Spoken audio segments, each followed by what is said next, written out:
विजापूर नाका पोलीस ठाण्याच्या हद्दीतील घरफोडी प्रकरणातील कल्याण जिल्हा ठाणे येथील सराईत गुन्हेगारास विजापूर नाका पोलिसांनी अटक केली. सॅमसन रुबिन डॅनियल वय 25 राहणार बेतुरकर पाडा quality company Daniel house room number 5 कल्याण पश्चिम जिल्हा ठाणे असं अटक करण्यात आलेल्याचं नाव आहे. डॅनियल कडून विजापूर नाका पोलीस ठाण्यातील 2 आणि जोडभावी पेठ पोलीस ठाण्यातील 1 गुन्हा उघडकीस आला. विजापूर नाका पोलीस ठाण्याच्या हद्दीतील घरफोडीच्या गुन्ह्यातील घटनास्थळावरील सीसीटीव्ही चित्रीकरण तपासून तांत्रिक माहितीच्या आधारे सोलापूर रेल्वे स्टेशन येथे सापळा रचून सॅमसन डॅनियल यास पोलिसांनी अटक केली. त्याच्याकडे करण्यात आलेल्या चौकशीमध्ये विजापूर नाका पोलीस ठाण्यातील 2 तर जोडभावी पेठ पोलीस ठाण्यातील 1 गुन्हा उघडकीस आलाय.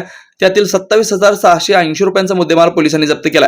गेल्या 20 दिवसापूर्वीच जेलमधून सुटल्याचं पोलीस तपासात निष्पन्न झालंय. ही कारवाई पोलीस निरीक्षक दादा गायकवाड, संगीता पाटील यांच्या मार्गदर्शनाखाली सहाय्यक पोलीस निरीक्षक शीतलकुमार गायकवाड, हवालदार सचिन हार, गणेश शिर्के, हुसेन शेख, संतोष माने, श्रीनिवास बोल्ली, अमृत सुरवसे, समाधान मार्क, सद्दाम आबादीराजे, राहुल सुरवसे, स्वप्नील जाधव, रमेश कोरसेगाव, हरिकृष्ण चोरबुल यांनी केले आहे.